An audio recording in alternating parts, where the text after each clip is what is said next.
আমাৰ পাৰ্টিটো লিষ্ট তৈয়াৰ হৈ পেলাই ৰখি আছে।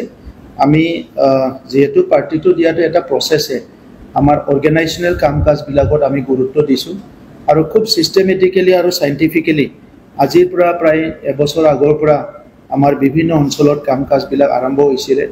দলীয় কাৰ্যকৰ্তা কৰ্মকৰ্তা ট্ৰেইনিঙৰ পৰা আৰম্ভ কৰি, গতিকে প্ৰত্যেকটা সমষ্টিত খুব ছিষ্টেমেটিকেলি আমাৰ কাম হৈ আছে। গতিকে আমি কোড অফ কণ্ডাক্টৰ আগত আৰু পিছত আমি সময় চাই পেলাই আমাৰ পাৰ্টিৰ তালিকা ঘোষণা কৰিম।